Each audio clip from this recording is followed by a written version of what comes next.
Hey guys, what do you see again? Brown boots means we're about to fix something. Alright, so today we're going to replace the fuel pressure sensor. So for anyone that knows, on these P2 Volvos, that sensor is going to be located on the driver's side, of the fuel rail, as well as you have the relief valve here. So let's get into it. Okay guys, so the first thing I'm going to do is I'm going to take out the dipstick, mainly because I'm going to have to move the over-the-engine charge pipe.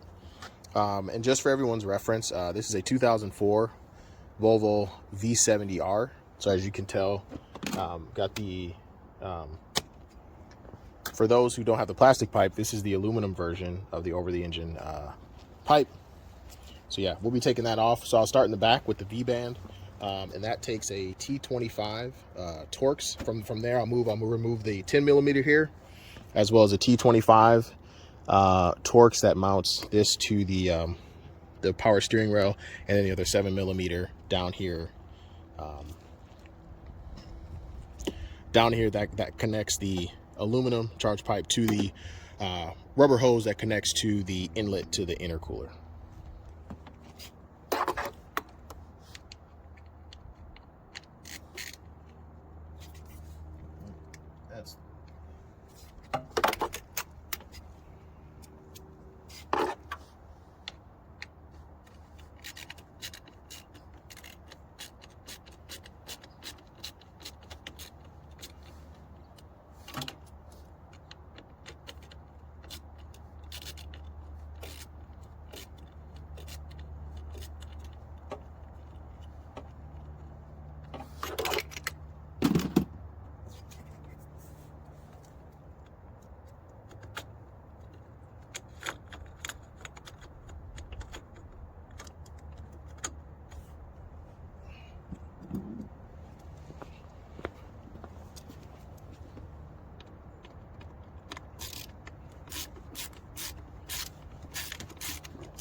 So as you can see,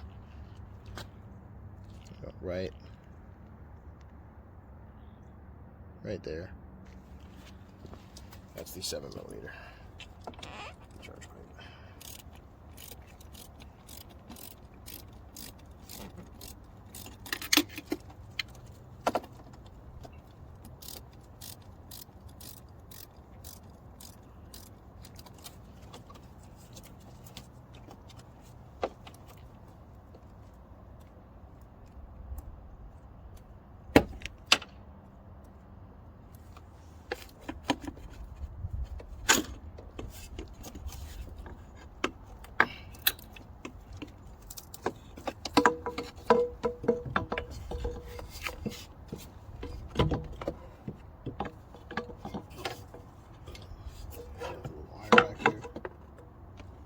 And there we go.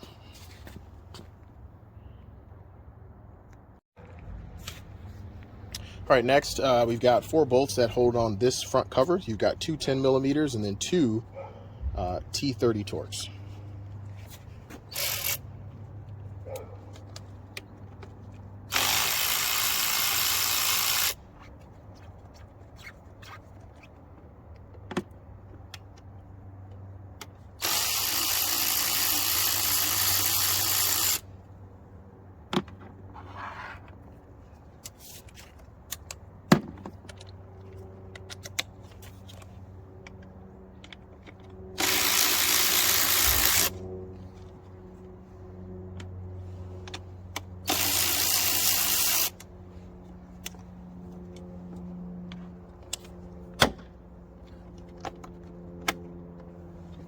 And there you have it. All right, as you can see here, I've got the fuel rail exposed, right? Here's your fuel pressure sensor right here, and here's the depressurization little valve. Just spin it off, just be sure not to lose the cap. Car's gonna look cool. Okay, now that we're looking here, the fuel pressure sensor is held on by one T25 Torx. You can see it there underneath Bosch. Here, I'll point with it with the, so it's right there.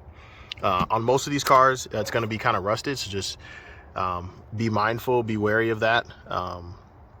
First, we'll take off the sensor right here. As you can see, it's one of the infamous Volvo clips.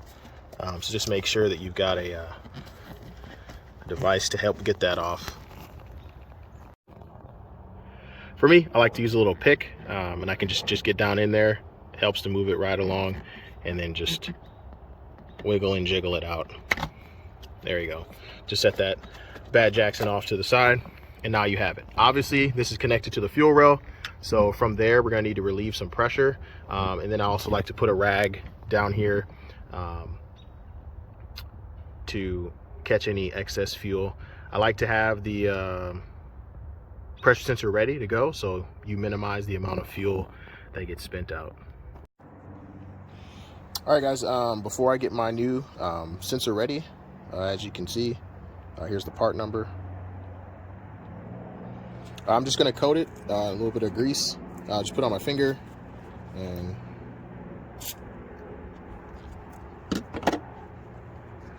I'm just going to lubricate around the O-ring so it slides in pretty easily.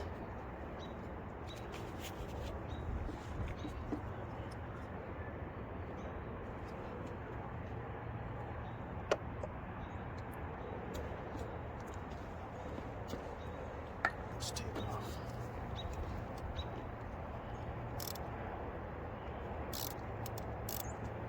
All right, so just like I said, I'm gonna get a rag, put it underneath here to catch some of that fuel that comes out of there.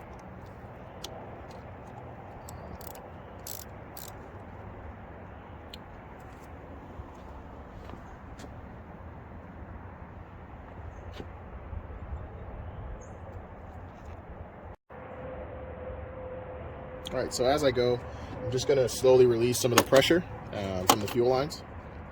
Just take a towel, press down the little nozzle that's in there. Yep. There we go, just a little bit came out. So.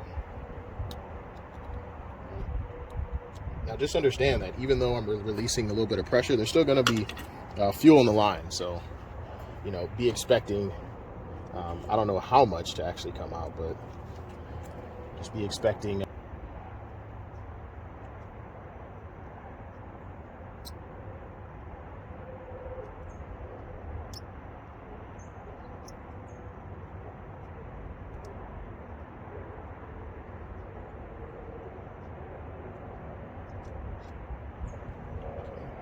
Yeah, here's the nut.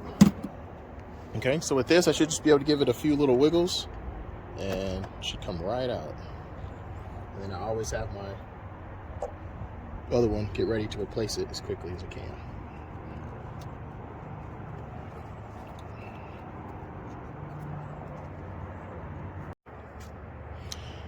Also, probably forgot to mention, anytime you're working with fuel or any other chemicals, make sure to have safety goggles on.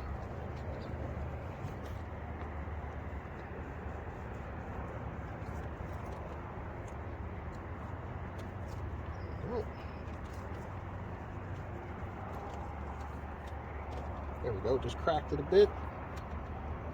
And as you can see, there's the O-ring, a little bit of fuel's coming out, and put the other one back in.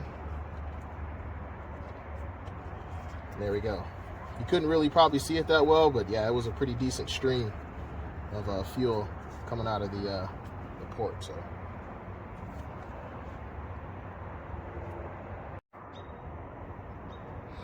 Hey guys, now it's in. We're gonna screw back in the retaining nut. You just want to make sure that it's properly and seated. And we'll kind of there we go. Slight little adjustment. Start the thread process by hand. And we'll grab the wrench.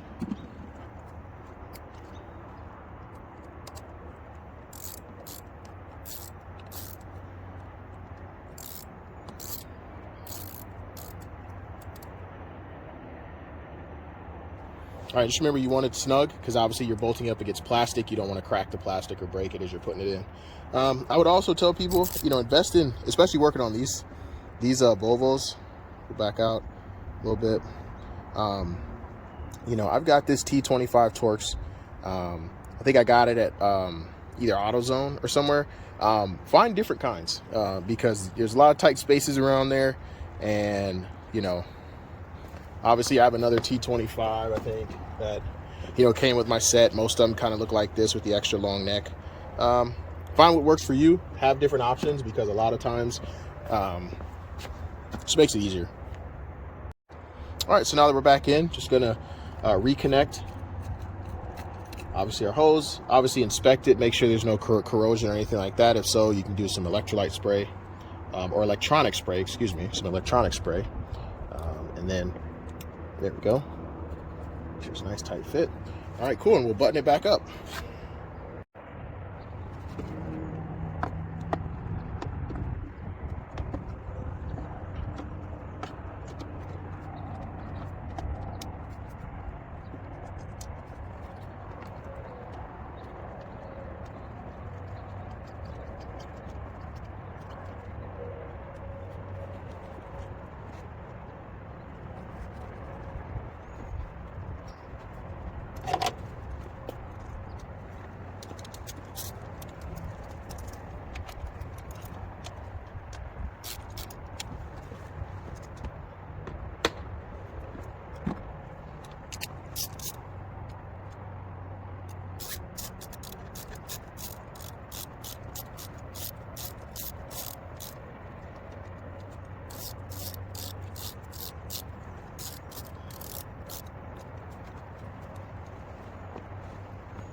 Well, there you go, guys. Everything's buttoned back up, put together. So small, simple repair. For I guess a little context, my V70R has about 203,000 miles on it. It looked like to be the original from the factory. So sometimes they go, sometimes they won't. A lot of it can just be intermittent fuel pressure, hesitation, sluggishness. So hopefully this fixes it. Thanks for watching.